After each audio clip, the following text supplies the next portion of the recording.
President Trump says the Justice Department plans to sue California over legislation aimed at redrawing the state's congressional maps, an initiative by Democrats to counter Republican-driven efforts in Texas to redistrict there. Is there a federal mechanism you're hoping to use to fight back against his redistricting constitutional amendment, or is that California? Well, I think I'm going to be filing a lawsuit pretty soon, and I think we're going to be very successful in it. We're going to be filing it through the Department of Justice. That's going to happen. Meanwhile, a new poll shows that more California voters back Gavin Newsom's plan to temporarily change the state's congressional districts. According to a survey by UC Berkeley Institute of Governmental Studies and the Los Angeles Times, 46% of voters in the state say the plan is a good idea, compared to 36% who say it's a bad idea. When it comes to supporting the ballot measure, the approval number ticks slightly higher, with 48% saying they would vote yes, compared to 32% who would vote no. 20% are undecided. And that is, of course, where Democrats are likely to focus their efforts coming up to that special election. Meanwhile, in Utah, a judge has ordered lawmakers to redraw the state's congressional map there ahead of next year's midterms. The judge ruled yesterday that the Republican-controlled legislature violated the state's constitutions with its current map that was adopted in 2021.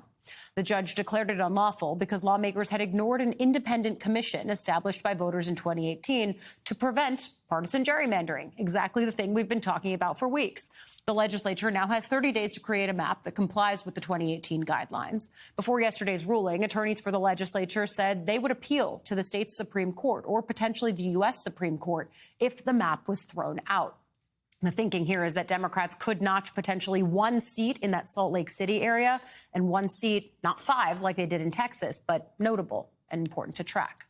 Meanwhile, President Trump signed an executive order yesterday directing the Justice Department to investigate and prosecute people for burning the American flag. This despite the Supreme Court ruling in 1989 that the Constitution allows it. The president acknowledged this ruling when signing the order yesterday, but seemed to brush it off. All over the country, they're burning flags. All over the world, they burn the American flag. And as you know, through a very sad court, I guess it was a 5-4 decision, they called it freedom of speech. But there's another reason, which is perhaps much more important. It's called death. Because what happens when you burn a flag is the area goes crazy. And what the penalty is going to be, if you burn a flag, you get 1 year in jail, no early exits, no nothing. You get 1 year in jail.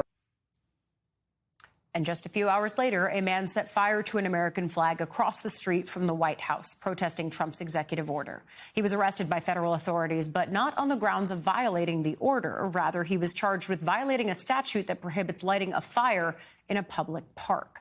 Joining us now, politics reporter for Semafor, Dave Weigel. He's currently covering the Democratic National Committee's summer meeting in Minneapolis. We're going to get to that in just a second, but we just mentioned the reaction to President Trump's order on flag burning, which I think ties into your latest piece for Semafor, which is called Why Republicans Keep Making Anonymous Liberals a Problem for Democrats. You talk about it in the context of the Virginia governor's race. So I guess start there and then broaden it out to this larger ecosystem that in some ways does encompass what Trump just did yesterday regarding the American flag and burning it. Sure. The larger ecosystem is that the Democratic Party right now has a weak brand, has leadership that is not seen as able to command the party. And what Republicans are doing, and what they have done for a long time, but usually when there's been bigger figureheads for the Democratic Party, is elevate the wackiest or most obnoxious liberal they can find in the news cycle. And this has happened with corporations that have nothing to do with the Democratic Party. The most recent example was a protester and a Democratic activist, but not an elected official in Arlington, Virginia, who showed up at a school board meeting where Winsome Sears, the Republican nominee for governor, was showing up to protest to give a speech against the school's gender inclusive policies. And the protester showed up. Her sign said, if you won't let trans play sports, I won't let you use my water fountain. She was white. The candidate is black. Democrats denounced this immediately. The woman was kicked out of her protest group, but Republicans had their best fundraising days of the campaign, over $300,000, they tell me, since that sign was displayed. Again, something that Democrats condemned, that they had nothing to do with, that it was the face of the Democratic Party for Republicans in that story was this 71-year-old woman with a really unfortunate, stupid sign. And this is a lot of news cycles churn over things that that Republicans have elevated and found irritating? Are they as important as some of the policies we're going to talk about? That's debatable. It's the media environment Democrats work in. They are responding to things that they can denounce but can't really control. Yeah, I feel like it's everything from Sydney Sweeney and the American Eagle ad to the Cracker Barrel rebranding logo. And then on the more serious front of everything from crime and immigration, it's this constant push and pull between Republicans saying we're going to force Democrats to own X thing that is politically unpopular, and Democrats saying, OK, how do we then maneuver around this? You're kind of at the epicenter of this right now, covering the DNC summer meeting. Is there a conversation around that? Because this is a well-worn push and pull at this point.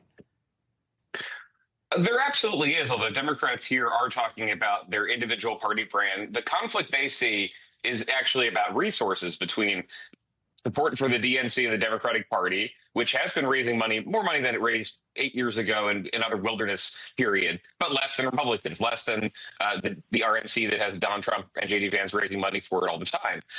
They are in conflict with third-party groups like Way to Win, a constellation of groups that are funded by wealthy donors who don't think the party is effective. So sometimes they have to respond to them. The debate about why they lost, what they stand for, that is very complicated because there are issues that they try to pivot away from. They think they are not as important or as good for the party as economic issues, as some of the things the party polls the best on. That was a discussion at their general session yesterday. Okay, when crime comes up, because they're responding to crimes, obviously, that are not committed by elected Democrats, they're being blamed for crime in cities. How do they respond? How do they convince people that electing a Democrat doesn't mean more crime? There was a session on LGBT rights, and the discussion was, we know that Republicans are going to attack. The party doesn't really have a unified message. How do we respond?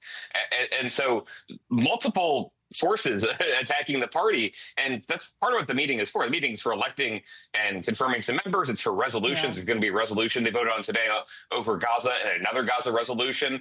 They sort of are steering the ship around without news cycles they can control.